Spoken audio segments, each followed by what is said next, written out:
हिँड्दा हिँड्दै अचानक भाँसिएको गाडी यही हो। कसरी गएको हेर्नुहोस् त। यो दैवको लीला कस्तो छ। बाटो आफै भाँसिएर गाडी भित्रै छिर्यो। 5 सेकेन्डभित्र गाडी छिरिसकेको छ। हेर्नु त, यो अचम्म होइन, यो कली होइन। यस्तो त मैले कहिले देखेको थिइनँ। पानी मोटर लगाएर तानेर फालिराखेको छ, तर पनि गाडी देखेको छैन है। हेर्नुहोस्, बोरिङ चाहिँ देखियो। बोरिङको पाइप चाहिँ अलिकति भित्तामा देखिया छ थोरै। बोरिङको पाइप चाहिँ देखियो, तर गाडी देखिया छैन अहिलेसम्म। यो खाल्टोको पानी फ्याँकै छौँ यो पाइपबाट,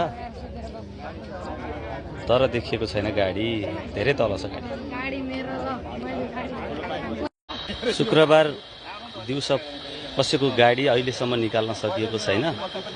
मानवीय क्षति नभए पनि यहाँ एउटा गाडी पूर्ण रूपमा फसेको छ भित्रै। धेरै पानी जम्मा भएको छ आज, हेर्न सक्नुहुन्छ। यो पानी कटाउन सम्भव छैन र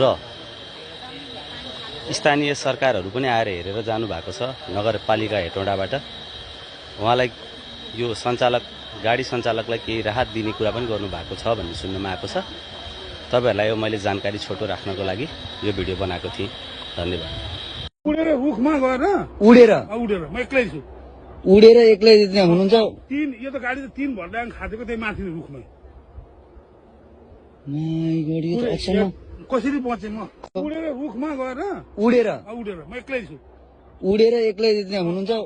यो त गाडी त 3 भर्दाङ खादेको त्यही माथि रुखमै। माइ गॉड, यो त अचम्म। कसरी बचे म? यो त अचम्म लाग्यो। यहाँ हेर्नु त, यहाँ माथिबाट उडेर फेरि चाहिँ यथा स्थानमा हेर्नु त बाटोमै गएको यो गाडी।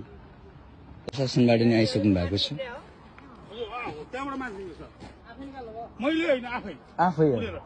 भनेपछि हजुर त्यसैमै हुनुहुन्थ्यो? त्यसैमा। तर तपाईलाई कहीँ हात खुट्टामा कहीँ पनि केही? मलाई